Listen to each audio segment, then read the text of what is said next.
The ideas expressed in the Akron Roundtable Signature Series are those of the speakers, not of the Akron Roundtable, its partners, or sponsors.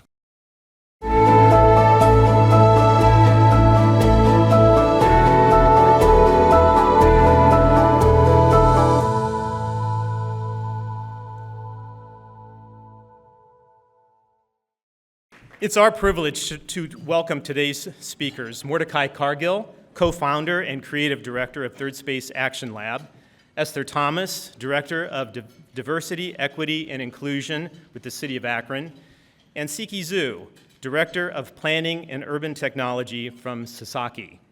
Our moderator for today will be Liz Ogbu, designer and social justice activist who has been deeply involved in the Interbelt Project. The topic of today's discussion is Reimagine Akron after the Interbelt. Mayor Shamus Malik, I believe you're in the room. He's here, yes. Shamus, we're especially glad that you're here today with us for this very important topic that is all about Akron's future. I would now like to invite Lucas Dual, client advisor for Siebert Keck, to introduce today's moderator who will be leading today's panel discussion. Lucas?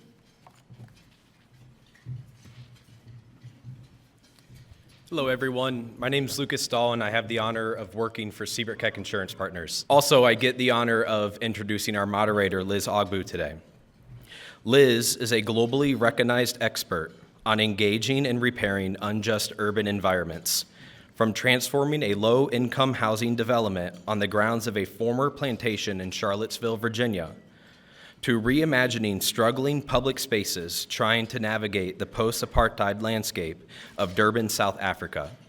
Liz has a long history of working with communities to leverage the power of design to catalyze community healing and fostering environments that support people's capacity to thrive. She is founder and principal of Studio O, a multidisciplinary design practice that works at the intersection of racial and spatial justice. In addition, Liz has held academic appointments at several leading universities and, in 2023, was an inaugural university fellow at the University of Virginia. Liz has written for and been profiled in publications such as the New York Times, U.S. News and World Report, and NPR. Liz's honors include TED Woman Speaker, Aspen Ideas Scholar, Rockefeller Foundation Bellagio Center resident, and Manzanita Fellow for Radical Economic and Environmental Justice at Mesa Refuge. Her TED and TEDx talks, which share a creative process rooted in community wisdom and healing, have been viewed over 1 million times.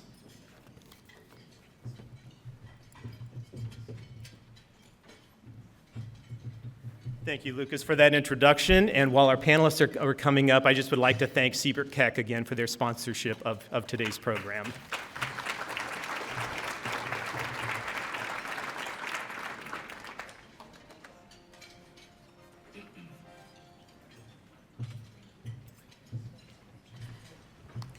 Good afternoon, everyone.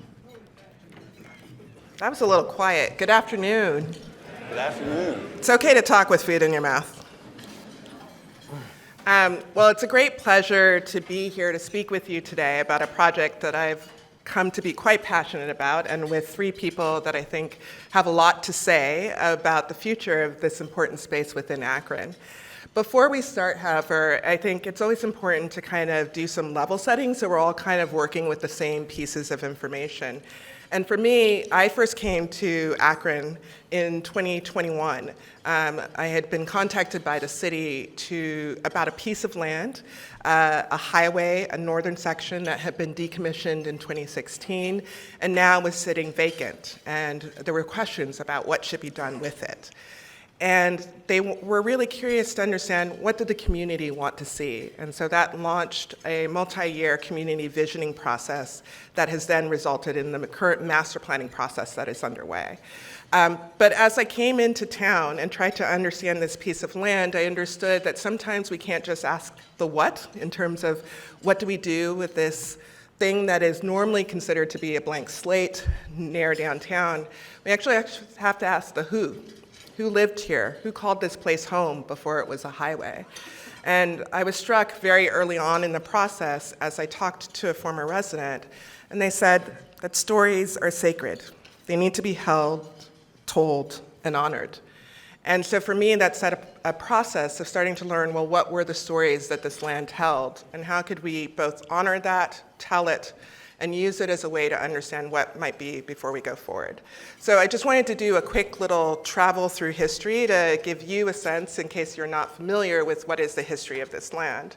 So in the 18th and 19th century, like much of Akron, the area was home to a number of indigenous groups, including the Ohio Iroquois, the Ottawa, the Wyandot, Lenape, and the Ojibwe. And then by the early 20th century, it had become a vibrant Jewish neighborhood. We've actually tried to get some things about that history. It's actually been hard to uncover, but we do know that there were a lot of vibrant businesses like Safer Scene Grocery, which did continue on as the neighborhood transitioned to an African-American neighborhood. In the 1930s, 40s, and 50s, that growth of African-American population was fueled in large part by people who came to work in the rubber factories. But that led to this area being known as Little Harlem. Howard Street in particular was this vibrant district filled with jazz clubs. The Matthews Hotel, the Green Door Monument, which stands right at the start of Howard Street now, honors that. It was owned by George Matthews and was one of the few hotels on the Transcontinental Railroad that served African Americans. What that meant, it brought folks like Ella Fitzgerald, Duke Ellington, and Count Basie to stay and play here in Akron. We also know, as we talked to residents, that there were a lot of other iconic businesses like Sparkle Market, Margie's, and the Custard Stand, where apparently it was great to be seen and to see other people. In the 1950s and 60s, I think it's important to understand that the larger context in the US was that there was a post-war building boom that led to a lot of infusion of cash to do developments that were seen as ways to further develop cities, but also to connect the city centers to the burgeoning suburbs. In Akron, what that resulted in is a number of urban renewal projects that were done near downtown, including the Inner Belt. Construction on the Inner Belt began in the 1970s and continued on to the 80s with multiple phases. It was never completed as originally designed because it ran out of money, but it still had a tremendous impact. Over 1,000 families and businesses were displaced, and it really left a scar in the neighborhood. And what was interesting as I started the project and was talking to former residents is that what was important to hold wasn't just those who were displaced from the land, but also those who were left behind. So maybe the highway didn't need your house, and you were just outside of the boundary, but that meant that you still lost the people who made this neighborhood home. You still lost the services. You were left with concrete, but none of the people who made your life rich and worth living. We also know from those who were displaced that for some, it left generational impacts where families were never able to restart businesses in different locations or who just carried this intense weight of grief as they moved forward. By the time I started working on the project in 2021, what we realized is that for many people, this was the first time they had talked about what had happened in almost 50 years, in large part because it had actually just been too painful to discuss. What they could just remember was this. And so part of the process of envisioning the future has been about giving the stories that led to Little Harlem a place to exist, but also acknowledgement of what was taken away and what was lost, and how do we use that as a foundation for how to move forward. A lot of the ideas that came out of that initial community envisioning process were things for the Inner Belt that actually would be what is a vibrant neighborhood that could come back there, but also how do we do things that honor the past as part of the seeds of how we think about the future. And so that's why I'm excited today to talk about what's happening as part of the master plan. I've just given a very brief snippet of the past. If you want to learn more about what came out through all of that work that preceded the master plan, there is a phase 1 report that you can find on the website, all 90 pages of it, or if you want the shorter 20-page executive summary, it's there as well. In 2023, the City of Akron successfully applied for a Reconnecting Communities grant. It was one of the things that came out of the infrastructure law that was passed under the Biden administration, and it was a grant specifically for communities that were taking on infrastructure projects or addressing infrastructure projects that had been previously used to divide communities. Akron was one of 45 cities that won in the inaugural round, which was quite a feat. And the money that they received is now funding a master plan process. A team led by Sasaki was chosen last summer through a community-informed process, and we're at the point where that master plan is nearly complete. So as we talk today, we'll share a little bit about what is happening as part of the master plan and also what are some of the visions for the future. And with that, I'm going to enter into conversation with these lovely people. Hi. Greetings. Hello. So there is a lovely and extensive bio that are in the pamphlets that you have, and I'm not going to embarrass them by reading it up here. But instead, I'm just going to ask questions to get us started so you can hear a little bit more of how those bios plug into what they're doing with the project. So for each of you, I would love you to answer who you are, as in what do you do for your day job? What is your role with the Interbelt Project? And then why? I always think it's important to understand not just that we're doing these things as jobs, but they usually mean something. And I think one of the things that's been interesting to me through this project is like feeling the importance and the weight of what is being done. And so I'm curious to hear how working on this project has impacted you as well. Esther, why don't we start with you? Okay. Greetings and salutations. My name is Esther Thomas, and I'm privileged to work in the Mayor Shamus Malik's administration as Director of Diversity, Equity, Inclusion, and Council Liaison. I joined the administration last January 24 of 24, and was assigned to work on the Interbelt Project. And I thought, that's great, but wait, I'm not an urban planner. I'm not economic development. I'm a kid from Akron. I'm a lawyer. I did some things, magistrate, but wow, HR. So I get into this project. And what I didn't know at the beginning was that this project would be one of the most dearest things that I've worked on because the Interbelt, I was here. I'm old enough to remember it. I'm old enough to remember, well, young enough to remember that project, and young enough to remember some of the additional projects that radiated from that on Grant and Thornton Street and Goosetown, and some of those urban renewal projects that were leveraged by the Interbelt Project. What does it mean to me to work, to have the privilege of working on this project, to reconnect our community, to write and address the devastating history that the erasure of those homes, those neighborhoods, those cultural centers, it means the world to me. My family was part of that great migration that came from Birmingham, Alabama, to work in Akron to make a better life for their kids. I wasn't here yet, but contemplated, I suppose. And they lived on Bell Street. They lived on Grant Street before they moved to Goodyear Heights. This work and what it means is that we have an opportunity to address a historic occurrence that harmed many people, not just in that moment, not just economically, but spiritually. The memory of our homes, our neighborhoods, when those are erased, it creates a gulf and it creates a grief. And while creating a new structure, reimagining will address that, we always have to speak and remember the past so that we, one, don't create similar situations, but that we address and can heal as a community. And part of that redress is to acknowledge these were homes, families, Jewish families, Black families, schools, cultural centers, and a custard stand.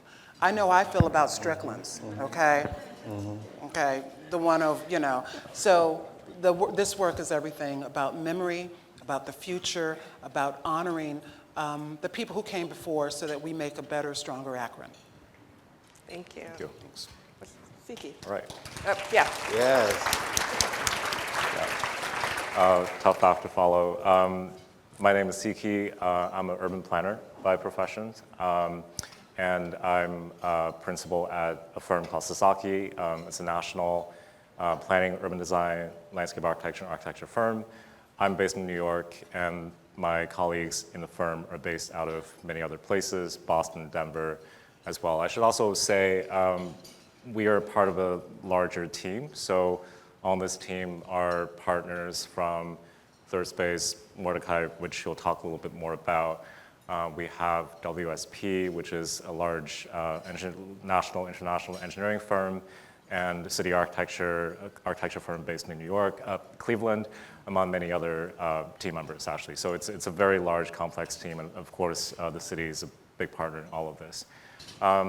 So I guess we'll talk more about the project later on, but to the second part of your question, Liz, I think one of the things I spoke about when we came to Akron last year. I'm obviously a newcomer to the city. I didn't grow up in Akron. I don't remember when the highway, became the reality.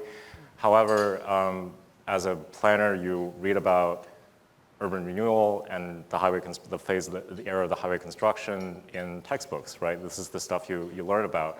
And it's interesting to think about that in the 50s and 60s, these were really good ideas. These were the common sense of planning, right? So in a way, it's interesting to be able to do this project, 60 years on, because in a way, we're challenging ourselves as planners to think about how can you do better this time around, and how do you not replicate the same mistakes of the first time, which is these are common sense good ideas, and this will benefit people, and you do this thing in a way that's very unexamined and uninterrogated, right? So I think that's maybe the first reason. And the second reason is, having been in Akron many times over the last year and having collaborated with all the folks here in the community, I think that very abstract story has just taken on a lot more density for me personally. So it also has come to matter to me personally in a great way. So both professionally and personally, this has become a really important project. So. Thank you.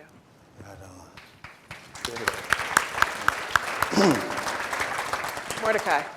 Awesome. Well, I'm Mordecai. I'm the co-founder and chief creative officer for Third Space Action Lab and Third Space Reading Room.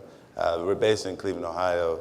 We're a grassroots solutions studio, which essentially means we're like McKinsey and Parliament Funkadelic have a soulful black baby. If you can imagine that visual. What we're attempting to do is applied racial equity. And we do that through activating space and activating people. Our role on the Interbelt master planning process, on this project rather, is the community engagement and equity strategist. So I'm also joined by two members of my team, Evan Green and Akron's very own Curtis Minter Jr. But we're also have been led by, I should say, and been working in collaboration with two exceptional Akronites, Carla Davis and Ebony Hill, who've been working as our community coordinators. Together, I would describe our team's role as having these three components. And perhaps this is better to describe it as like a metaphor. So one, we're a translator between the community and the planning team, which in some ways entails trying to make these technical terms and concepts accessible to regular people. An interpreter is another function of our job. which is once we have created space for this really diverse community to share their hopes and dreams and aspirations for this place that has so much meaning for so many people, we are trying to make sure that it shows up in the planning documents, right? And sometimes it's more difficult than you might imagine, because when we think about the discipline, we think about how cities are built, so much has been done without consideration for regular people. And in some ways, the vocabulary fails to make space for how people navigate space. And I should also say that the last part of our role is to serve as, I would say, an editor and a reminder. Sometimes in the hustle and bustle of a planning process, it is natural for us to try to kind of prioritize the things that make sense to us immediately, that our training has equipped us to deal with. These are technical problems. But what we find ourselves having to do is to, collegially, but firmly, remind our team, our collaborators, not to forget the plot, not to forget what's important. That what's important is that this project is all about repair. And that shows up throughout our planning process. And finally, my connection to this project, or why it's important to me.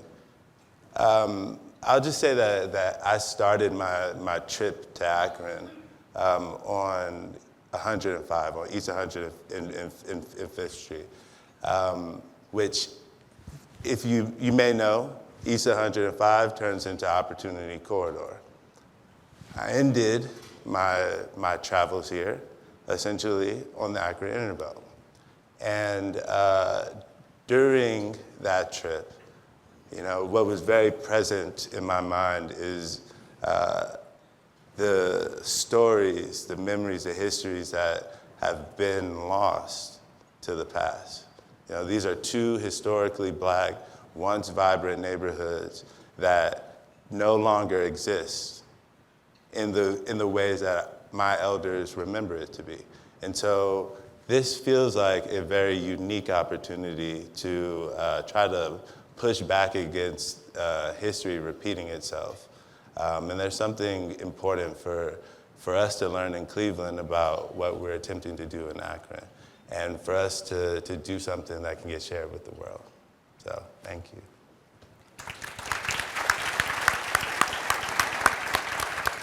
So you can see we have a really great team working on this project.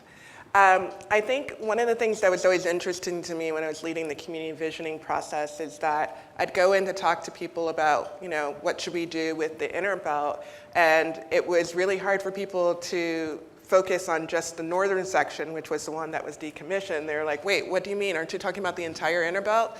What about the southern part, which is actually where most of the homes were located?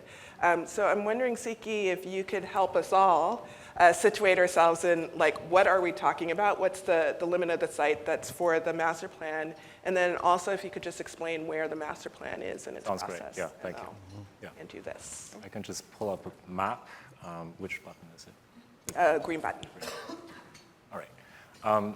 So I can quickly talk about this question. This question came up a lot when we started the process last fall.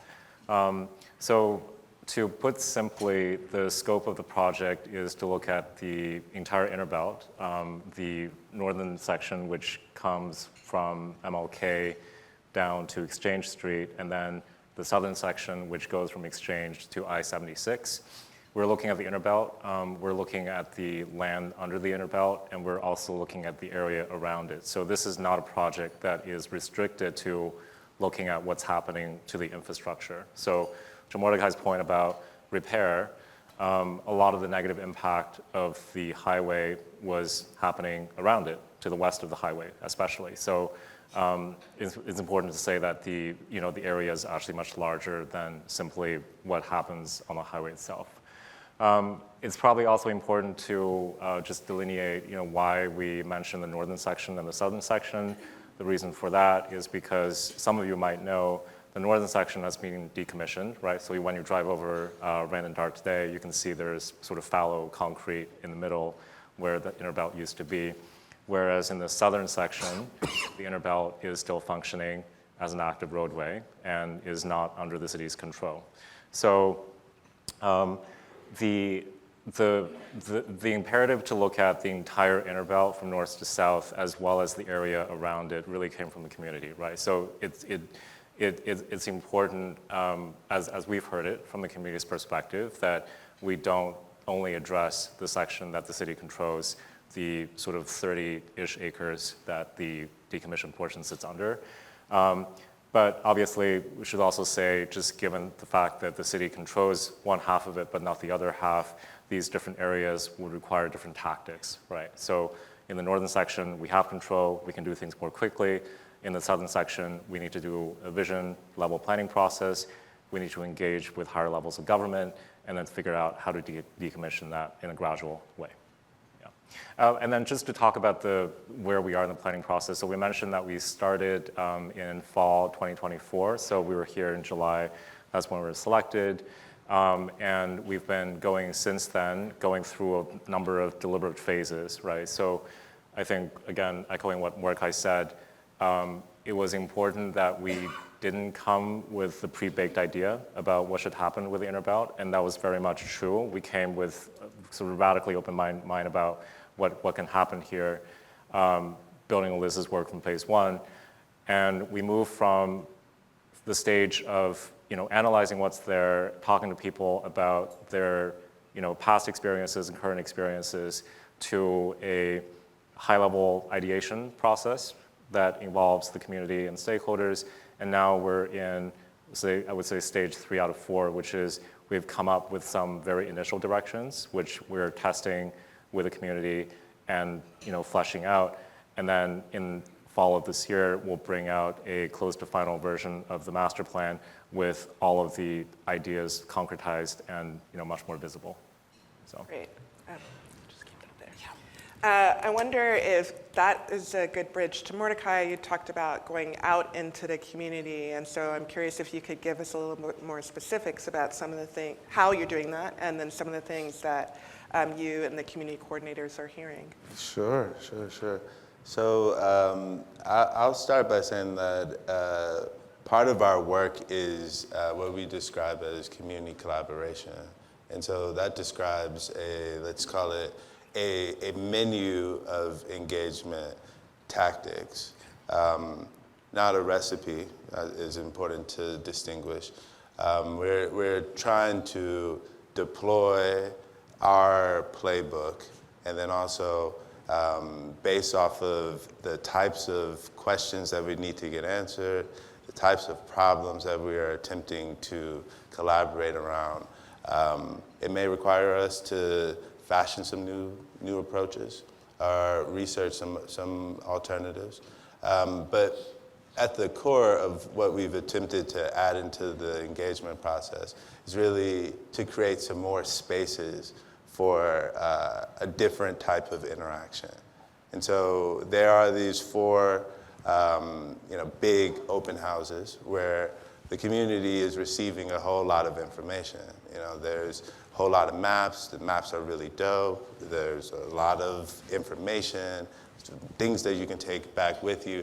But that space doesn't always enable the type of intimate conversations that allow people to feel comfortable asking questions that they may feel like, all right, I should already know these things. Or it doesn't create the type of interaction that slows the thinking down for some of our technical comrades here to really engage with why these things really matter. So Siki gave the example of how the way that we frame up the opportunity has evolved because of conversations that we've been having in community. So it's not as compelling of a hook to say, all right, we can't actually come up with ideas for the part of the inner belt that you actually care about, that you feel most connected to, only because the city doesn't yet own it. You know, we've had to at least consider how to do multiple things at once. How do we continue to retain some ideas and provocations about what the future of the land around this roadway might become, and also how to demystify some of the really esoteric, let's call it just red tape, you know? Some of these things are just not important to citizens. It's like, okay, that's y'all's job, you know, you figure out the red tape. Another thing that I would mention is that in addition to these open houses and like having focus groups and one-on-one interviews that are essentially snowballing. So we meet somebody at an open house, somebody from the Third Space team, either me or Carla or Evan, somebody's going to create time to follow up with this person. We often don't have an agenda. We're usually like, okay, let's get to know you. Let me understand what your connection is to this project. Why did you even come to this open house? You could be doing anything, you know? Tell me about your story. I'm gonna try to explain the best I can, like what you just experienced. But more than that, I'm going to make sure that we find a way for the people who were trained and paid to be landscape architects or be engineers can find some time to talk to you as well. So our goal is to really create relationships upon which trust can continue to be built. Trust that extends beyond just my team, but also enables the city to take this work on. And these are things that come up in these community meals and in our everyday interactions. And it's just to illustrate the point that there's a planning process that will inevitably end, but the work will continue. And so that's what we're attempting to add to this team. Great, thank you. Sure. Then coming back to you, Siki, and I think this will be like a tag team between you and Esther. You know, when we think of plans, we typically think of like the drawing, right? Where does the building go? Where do the streets go, et cetera? But in both the preamble that I gave, but also I think in each of your introductions, one of the things that came up is like the kind of economic and social history and how that also needs to be held in honor as we move through. So as you're developing the plan, how do you balance this physical piece with that economic and social piece? Like how does it come together to say, this is what we're creating that could actually be a thriving place for everybody? Sure. Should I take it first? Or? Well, I'll go. Okay. You know, there's a couple, I mean, it's wise to look at this as a couple of pieces and parts. There's many pieces and parts. Part of it is what is the physical structure? What are the physical structures that are going to be built, constructed? What's going to be removed? What's going to be added? But the other parts are what is the human part? What is the human software? What are the touchstones, the memories? How can we evoke a sense of community where there is now a highway? And that, you know, that's part of the structure that's being created. I'm a part of a team at the city. And that team, the planning portion is led by Kyle Julian, who's our Director of Urban Planning for the City of Akron. It's also part of the team is Susie Graham-Moore, who's Director of Economic Development for the City of Akron. And those, you know, and I'm a part of that team, and as, of course, we're led by the mayor and these efforts. But part of that is to contemplate not only the physical structures, and Kyle and his team, his design team, Daniel and Dylan and other folks, they are contemplating how are these structures? What are the roads? What are the connections? What is there? What needs to be there? But also, what's the future? And how do we build a structure, a road, a passageway to that future? And that's part of that planning process. Susie Graham-Moore, Director of Economic Development, is doing an amazing job of helping us all think about not just today, but how are we going to sustain anything that's built? Who are the partners and the stakeholders that we're going to bring into that? And so those are also parts of this. You know, there'll be a physical structure, But before we get to the physical structure, we have to build the community and the mental structures for the capacity to build these physical structures. I want to give a shout out to Carla and Ebony, Ebony Hill, Carla Davis, who are the community coordinators, because they are building that community piece, those relationships, information, translating esoteric terms. Listen, they're all esoteric. I am not a planner. Like, is it a road? Or is it a court? All those things. But really engaging people around their issues of grief, around the memories, around the things that our parents talked about, Harvard Street, or this, where they went to this club, or so-and-so when they moved here, they lived at this boarding house. And so this is the team, and it takes all of us, and it'll take actually all of Akron to imagine together what can be. Because for now, 40, 50 years, we've had a highway, okay? Who remembers where the custard stand was, and how do we incite those memories and honor those memories moving forward? But that's a big order of physical structures, but also mental structures and addressing hope. I'm not sure that was the right answer, but Okay, on to you. No, I think just to add to what Esther is saying, Mordecai said the kind of guiding principle of the plan is repair, right? So when we started the plan, the question back to ourselves, to the planning team, and what we were asking was, what does repair mean? And is repair merely just putting, structures back that the inner belt erased? And the answer, clearly, as we can all imagine, is no. I mean, for one thing, we simply can't put everything back the way it was before. That's just impossible. And secondly, we all know that just because you put the physical fabric of the city back together doesn't mean that the social and the economic fabric has been repaired. Far from it. So, to Esther's point about this plan having many parts, so one of the parts you'll see in the summer and in the fall is a physical picture of what this thing's going to look like potentially in 30 years, and that's just one part of it, right? So besides the physical manifestation of the future, we're also looking at policy and economic tools that advance repair in the sort of broader sense of social and economic repair.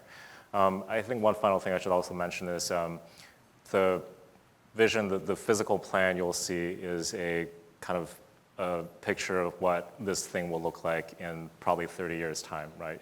As you can imagine, it's going to take a very, very long time to dismantle the highway, repair the physical infrastructure, have it fill in with development. It's a multi-decade endeavor. So one of the things we're also thinking about is how to stand up durable civic structures in the city that can oversee the principles and visions of the plan as as time progresses, right? So that's the other component. And Siki, I wonder, it seems like it might also be helpful. I know that your team produced a State of the Planning Area report, and you kind of outlined a couple key thematic areas. It feels like that would be helpful so that people can understand sort of what are the thematic areas that people are looking at to figure out this plan. Thank you. So actually, if you go to the Inner Belt website, if you go to the Learning Resources section, there is a version of the State of the Planning Area report available for download. This is one of the first products that came out of this master planning process back in February. And the purpose of that is to build on the work that Liz did in phase one, which is primarily storytelling based. In the second time around, we did more, let's say, data-driven and analytical analysis of the study area, complemented by community engagement. And the content of that report was divided up into many sections, reflecting the sort of multifaceted nature of repair, right? So we looked at housing, for one, right? State of housing in the study area around the Inner Belt. Who has access to good housing, who doesn't have good access, what are the housing challenges? Economic opportunities, who has access to what kind of jobs?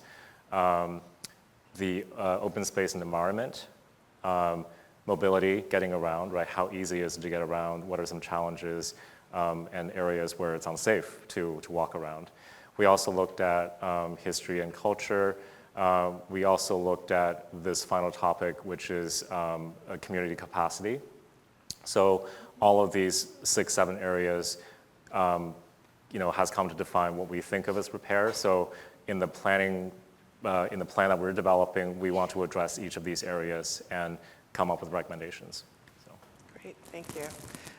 Well, time, as usual, has flown. And so I've got one last question before we open it up to audience questions. This is a big project. I do not envy the city. But it's also an exciting opportunity, right, to create a model that the rest of the country can follow, because what happened here in Akron has actually happened in a lot of cities around the country, and a lot of cities are wrestling with highways that have reached the end of their useful life and are trying to figure out what's next. So I think the vision of what can be done here actually could be really quite impactful, on not just locally, but beyond. But to that point, right, it's not easy. So I'm curious to hear from each of you what you perceive to be the greatest challenge to execute this vision, and what's your greatest hope for if we get it right? What do we see? I'll start? Yeah. Okay. So it's the biggest hope? Well, that's the last one. What's the biggest I challenge? would think start with the challenge, because then we can be bummed and then we can be excited by Okay, all right. So, it's a huge multi-generational project. I mean, it started when some people in this room were children, or it started before some people in this room was born. And so in order to address and repair that, it's going to take lots of time and lots of money. Federal money, state money, stakeholders' interest, and that is a huge challenge. The other huge, but money is always for some a barrier, but I really think about the people. I think about how do we sustain interest in a neighborhood, in a project that predates folks. If it's, Siki said, it's going to take 20, 30 years to, fill in and have this great thing. 20 to 30 years, okay, that's a long time. So I think the biggest challenge is engaging folks to keep their creative juices, imaginative forces, to want to build this part of Akron, to reimagine this. I will say, when we talk about the reimagining Akron, it's already there. I was in New York, side point, I was in New York recently, and I went to see Gypsy, being led by the Tony Award-winning actress, Nicole. no, it's Yes, so memorable she is, I forgot. So, in the first act, they're one on the stage, and she's African American in this play, and her child is African American, and they stop in Akron, and on the Broadway stage is a huge Matthews Hotel sign with Akron. And I couldn't believe that I was sitting in New York City looking at a depiction of the Matthews Hotel in Akron on North Hill, okay? When we say, what is the biggest challenge? It is keeping the idea that Akron is a great destination, the idea that we can reconnect our community, the idea that what was lost can be remembered and built upon, keeping that alive and going for 20 to 30 years, being inclusive of the past, remembering that in the future, remembering that in the present, and to honor that in the future. That's a huge challenge. And that huge challenge is actually my greatest hope, that we as a community are able to do that.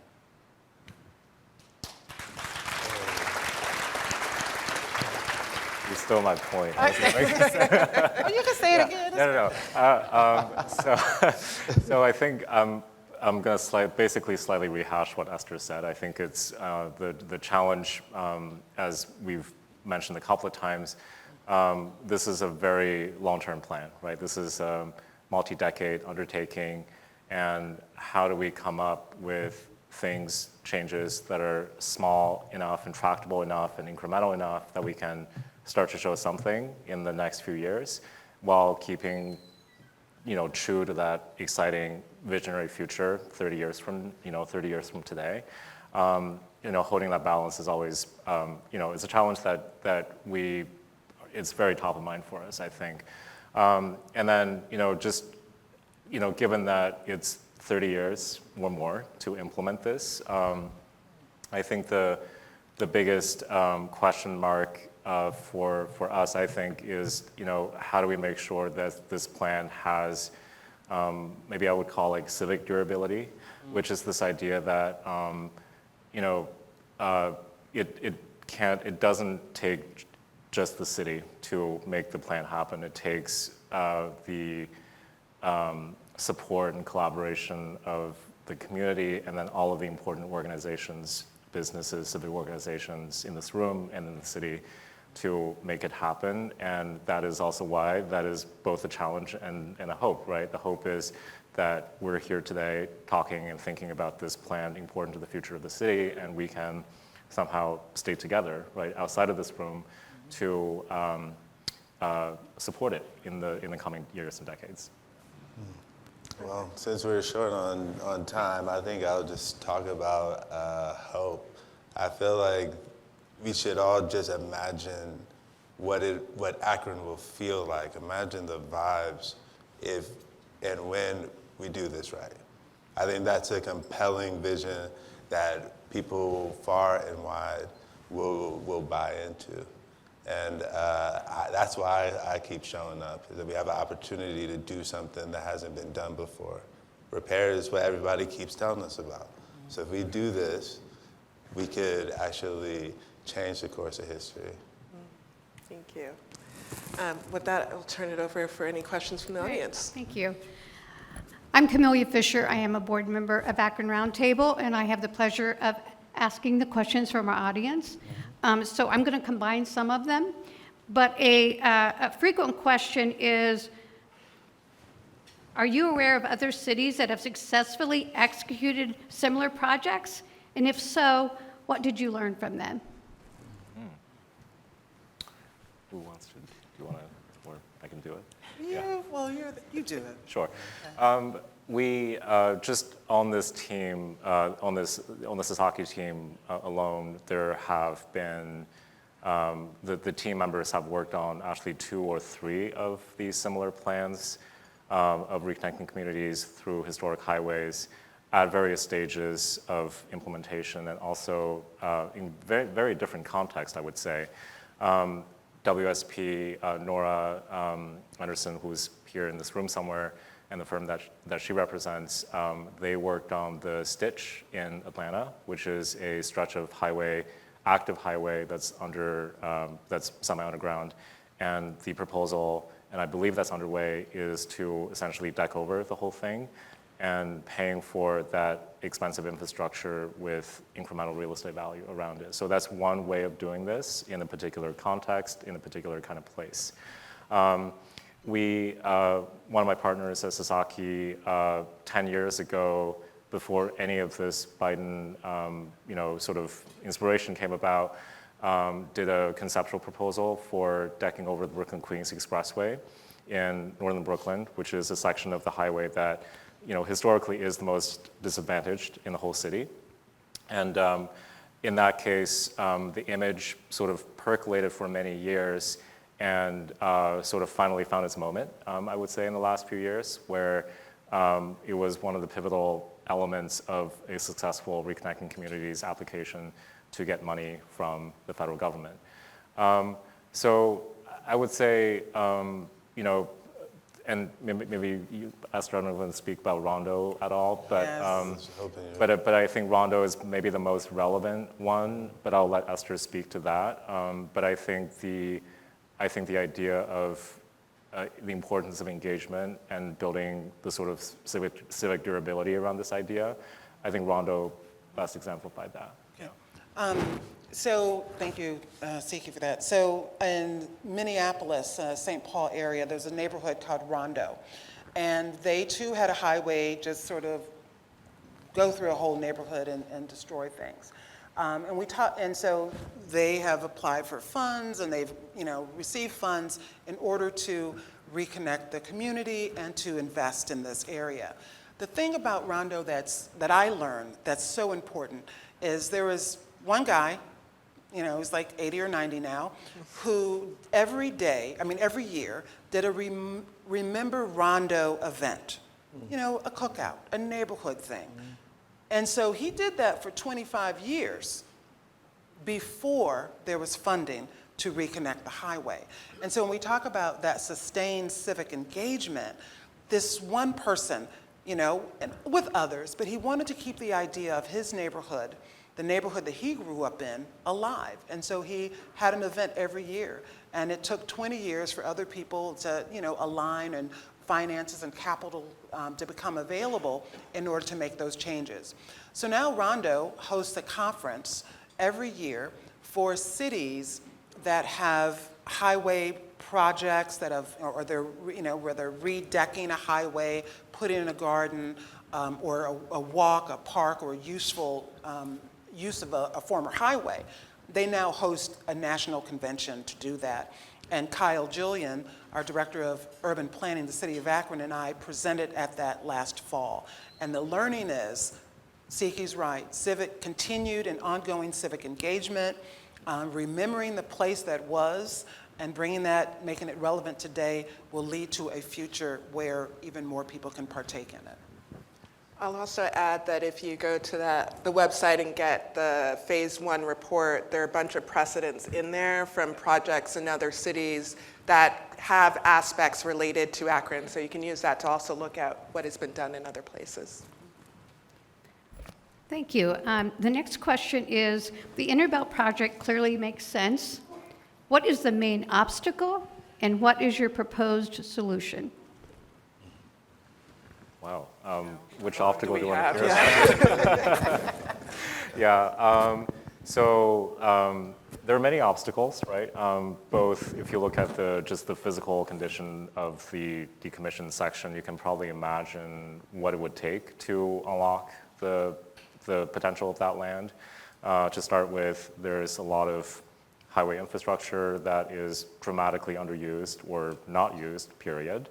And underneath that, kind of what we call the spaghetti of highway, is land that has complex sort of infrastructure underneath, and then it's also, you know, 30 feet below ground level. So anything you develop will need to contend with those conditions. So I would say, you know, one of the value add that we provide as technical planners is to figure out what is the most feasible, implementable ways of untangling those conditions in a way that unlocks value. So I think that's one challenge. And of course, the other challenges we talked about, time, right? I don't know, Mordecai, if you want to say anything else about the challenges of maybe, you know, like really hearing from people in terms of, you know, what repair looks like to them. I don't know if that's... Sure, yeah, as brief as I can make it, we're often having two different conversations or multiple different conversations at the same time. So one of the challenges is just making sure that we're bridging across some language divides, you know, and making sure that the priorities become more, let's say, collaboratively established. So some things that are really important to the planning team and to the city are simply not that important to the community. So being able to come to some collaborative agreement is essential, because I think another big challenge is just making sure that this project, this vision, does not fall off the civic agenda. Because the more time that passes, the less and less relevant it becomes, and the less interested people are in supporting it. So there's a lot of questions about what we can expect to see. Suggestions for community gardens, suggestions for parks, water features. Can you just kind of give a very quick overview of what they can expect? And if there's a place for them to go watch that or look at those ideas or make contributions, share that with them as well. Liz, there's one slide that has the maybe the 5 circle, yeah. I can see it. You can just quickly pull that up. I won't spend too much time talking about this, but so just to give a preview of the planning direction coming out of the plan. So obviously, like I said, we're looking at how to physically transform the area around the inner belt, and then all of the program and policy tools layered on top of that to achieve repair. When we talk about the physical ideas, to the questions about, is it going to be a community garden, is it going to be something else, the way we're thinking about it is a number of complementary sort of big moves. So just to give you some examples of what those big moves are, one of those is to really focus on the east-west connections that are divided by the inner belt, looking at, for example, Exchange Street, and especially Renault Boulevard, which is the historic Worcester Avenue, and the heart of the Black Business District. And if someone wants to get engaged in the process before the end, That's how great. can we do that? So I would, the number one thing I would do is go to the website, akroninterbelt.com, and sign up for email updates. So we do a monthly email newsletter, which recaptures everything that happened this month. There's going to be a number of smaller group, we've been calling them meals and conversations, but maybe you can speak a little bit more about that. So we have scheduled a number of smaller group discussions that are topically focused. I know actually I've probably spoken to some of you in this room, so we've done a round of roundtables and interviews with important civic organizations and business organizations in the city. So we will continue to do that in the next round. And then like Liz said, we're going to have more of a capstone moment sometime in September, date TBD, at which point we'll see a close to final version of the master plan.